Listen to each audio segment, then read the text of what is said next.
Você está enfrentando um feiticeiro do caos, cuja mera presença pode levar homens à loucura, e ele desencadeia uma explosão de energia pura da Warp, que instantaneamente vaporiza todo o seu esquadrão. Todos ao seu redor são reduzidos a cinzas em segundos, mas de alguma forma impossível, você ainda está de pé. Isso realmente aconteceu com o Capitão Titus dos Ultramarines, e é apenas o começo de uma história que desafia tudo o que sabemos sobre resistência humana. Hoje vamos mergulhar profundamente na ciência por trás de um dos personagens mais misteriosos de Warhammer 40K, explorando batalhas que deveriam ter sido matematicamente impossíveis de sobreviver. E o que descobrimos vai absolutamente explodir sua mente.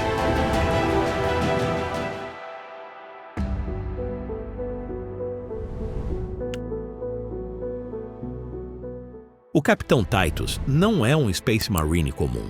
Em um universo onde o soldado médio da Guarda Imperial tem uma expectativa de vida medida em horas, esse cara tem lutado por mais de 2 séculos. Para colocar isso em perspectiva, Titus tem estado em combate ativo por quase 3 vezes mais tempo do que a maioria de nós sequer estará viva. A expectativa de vida humana média é de 73 anos. Titus tem desviado da morte por 200. Mas não estamos falando apenas de longevidade aqui. Space Marines já são máquinas de matar, projetadas com esqueletos reforçados, que podem resistir a impactos que transformariam ossos normais em pó, múltiplos corações bombeando sangue sobre-humano e fatores de cura que deixariam heróis de quadrinhos com ciúmes. Esses guerreiros podem sobreviver no vácuo do espaço, ignorar radiação que cozinharia humanos normais e continuar lutando com ferimentos que matariam instantaneamente qualquer outra pessoa. No entanto, mesmo esses guerreiros sobre-humanos eventualmente caem diante dos incontáveis horrores de seu universo. Titus não. Esse louco absoluto já enfrentou chefes de guerra orcs que poderiam levantar tanques no supino, sobreviveu à exposição direta à corrupção do caos que transforma santos em demônios e saiu de batalhas que deixaram companhias inteiras de Space Marines como cadáveres. Ele lutou em campanhas onde as taxas de casualidade excederam 90% e, de alguma forma, ainda está aqui, ainda lutando, ainda desafiando toda a probabilidade estatística de sobrevivência. O que o torna verdadeiramente aterrorizante não é apenas sua resistência física, é sua inquebrantável fortaleza mental. A Inquisição do Império, basicamente seu departamento de assuntos internos para desenraizar hereges e traidores, passou mais de um século tentando encontrar corrupção nele. Eles usaram interrogadores psíquicos que podiam ler pensamentos, técnicas de tortura que fazem métodos medievais parecerem tratamentos de spa. Eles não encontraram nada. Zero. Nada. Em um universo onde exposição ao caos transforma até os guerreiros mais fiéis em inimigos da humanidade, Titus manteve sua sanidade através de experiências que estilhaçariam qualquer outra pessoa.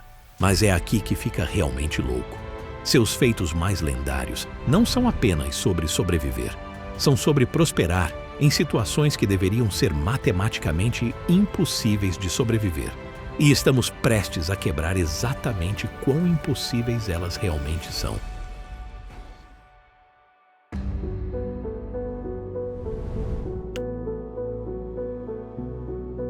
A libertação de Graia deveria ter sido uma missão direta. Orcs haviam invadido um mundo forja imperial, e os Ultramarines foram enviados para limpar a casa. Procedimento padrão, realmente. Descer, eliminar a ameaça pele verde, proteger as instalações de manufatura vitais do planeta. O que encontraram foi chefe de guerra Grimskull, um orc tão massivo e brutal que transformara o planeta inteiro em sua arena pessoal de gladiadores, onde a força literalmente fazia o direito. Agora, orcs em 40K não são apenas caras verdes grandes com gramática ruim e problemas de controle da raiva.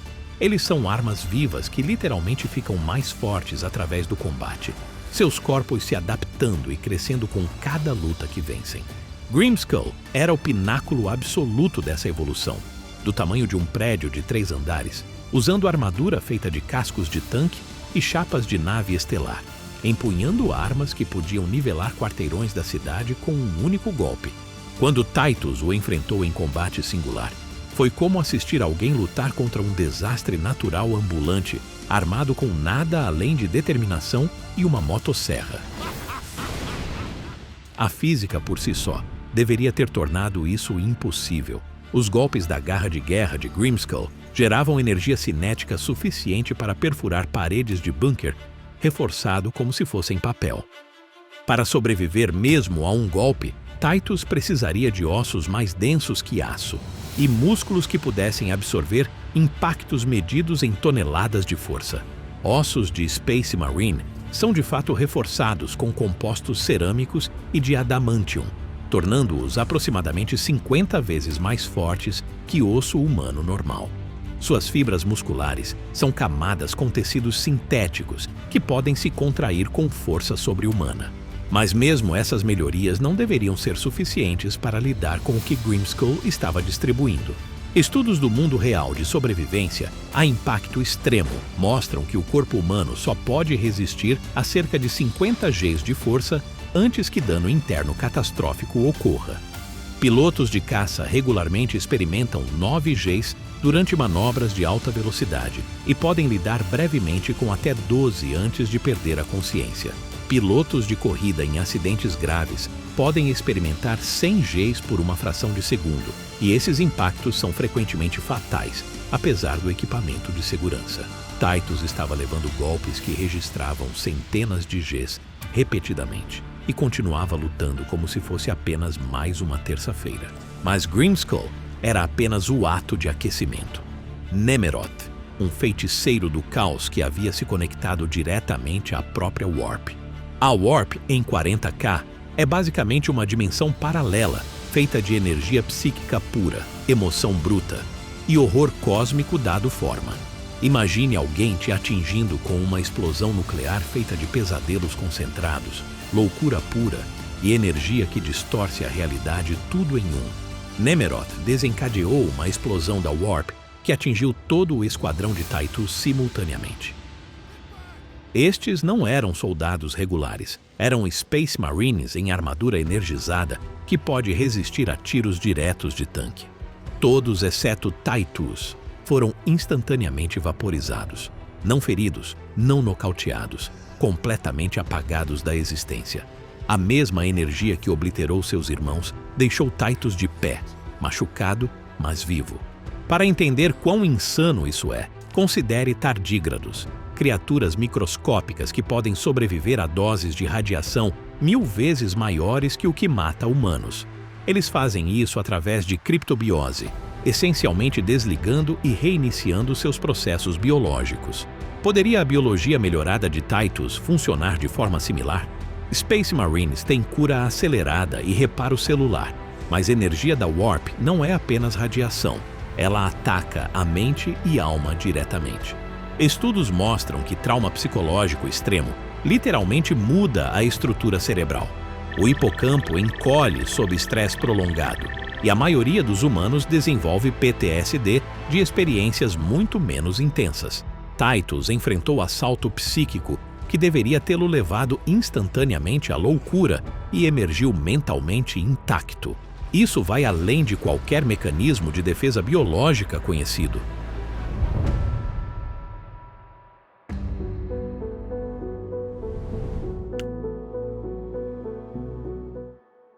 A resistência incomum de Titus à corrupção do caos chamou a atenção do inquisidor Thrax, e é aqui que sua história transita do impossível para o absolutamente pesadelo. Suspeito de estar contaminado por sua exposição à energia da Warp, Titus foi submetido a mais de um século de interrogação psíquica e tortura projetada para quebrar até o Space Marine mais forte.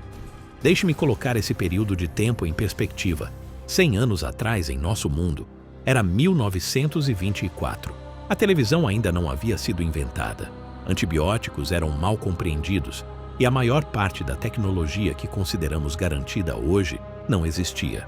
Titus suportou tortura contínua e sistemática por mais tempo que todo o período do desenvolvimento tecnológico moderno. Esta não era sua interrogação comum de jardim com luzes brilhantes e cadeiras desconfortáveis.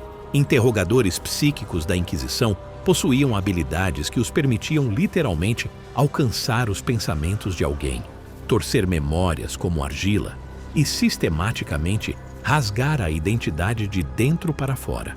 Eles podiam forçar sujeitos a experimentar qualquer dor imaginável, fazê-los reviver seus piores medos em loops infinitos, ou embaralhar seus pensamentos até que não pudessem distinguir entre realidade e pesadelo. Algumas técnicas envolviam implantar memórias falsas tão realísticas que vítimas confessariam crimes que nunca cometeram apenas para fazer a angústia mental parar. Entre sessões de tortura, Titus era mantido em estase, uma forma de animação suspensa que preservava seu corpo físico, mas não proporcionava absolutamente nenhuma cura mental ou descanso. Cada vez que era despertado, enfrentava exatamente o mesmo ciclo de interrogação e dor sem nenhum senso de progresso, esperança ou potencial para a libertação. A estase, na verdade, tornou o impacto psicológico pior porque preveniu qualquer adaptação natural ou cura que pudesse tê-lo ajudado a desenvolver mecanismos de enfrentamento. Um século completo desse tratamento deveria ter reduzido Titus a uma casca sem mente e balbuciante. No entanto, de alguma forma, impossivelmente, ele emergiu com sua sanidade completamente intacta e zero evidência de corrupção do caos. A Inquisição não encontrou absolutamente nada.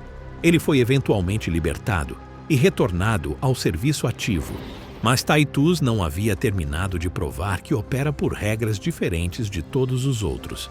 Durante a Quarta Guerra Tiranídica no mundo de Cadaku, ele enfrentou um tipo inteiramente diferente de pesadelo: os tiranídeos. Estes não são apenas insetos alienígenas, eles são um enxame de mente coletiva de máquinas de matar perfeitamente evoluídas que devoram planetas inteiros, consumindo toda a matéria orgânica e adaptando sua biologia para contra-atacar qualquer defesa que encontrem.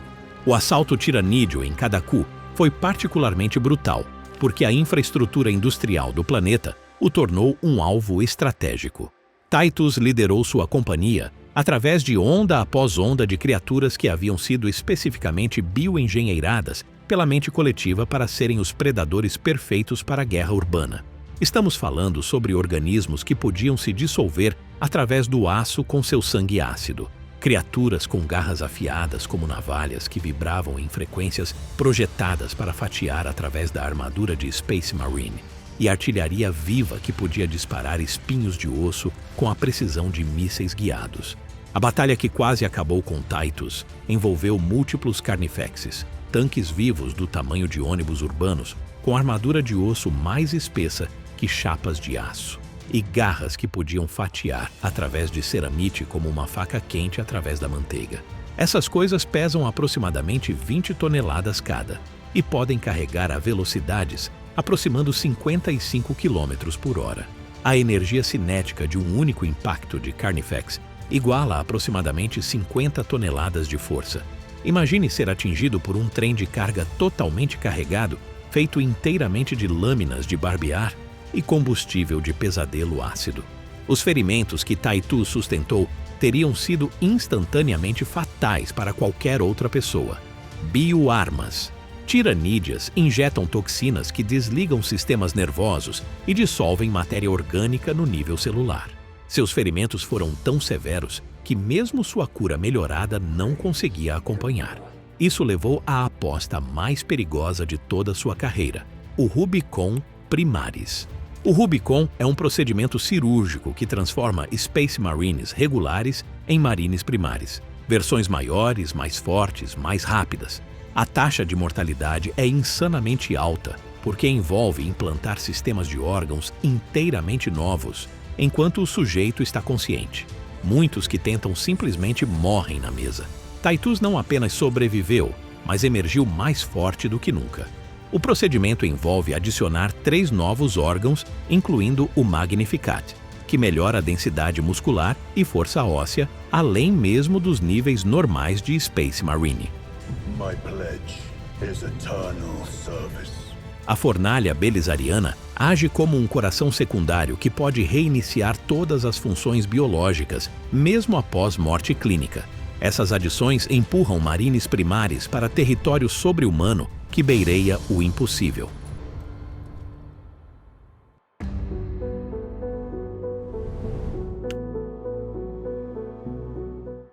Após analisar tudo que Tytus sobreviveu, os ataques devastadores do chefe de guerra Grimskull, exposição direta à energia da Warp, um século de tortura psíquica, bioarmas tiranídeas e o Rubicon Primaris, estamos olhando para alguém que opera fora das regras biológicas normais. A ciência pode explicar parte disso. Melhorias genéticas de Space Marine, ossos reforçados 50 vezes mais fortes que humanos, múltiplos órgãos redundantes e cura acelerada, tudo contribui para sua sobrevivência. Neuroplasticidade pode ajudar a explicar sua resistência mental, e sua experiência de combate certamente construiu ferramentas psicológicas para lidar com a adversidade. Mas some tudo, e os números ainda não funcionam. As forças que ele sobreviveu, a duração de sua tortura e sua resistência à corrupção que quebra outros Space Marines apontam para algo além da explicação convencional. Seja uma vantagem genética desconhecida, força de vontade inquebrantável ou algo que a ciência não pode medir, Tytus representa um mistério que nem mesmo o universo de 40.000 pode resolver. Talvez isso seja o que o torna tão convincente. Em um universo onde tudo tem uma explicação, Tytus prova que alguns mistérios não podem ser resolvidos. Ele é prova ambulante de que às vezes os personagens mais interessantes são aqueles que quebram todas as regras que pensamos entender. O que você acha que explica a incrível sobrevivência do Capitão Tytus? É biologia, pura fortaleza mental ou algo além da ciência? Deixe suas teorias nos comentários. E se você quer mais mergulhos profundos nos personagens mais lendários de 40K, esmague esse botão de inscrever. A escuridão sombria está cheia de histórias impossíveis e estamos apenas começando.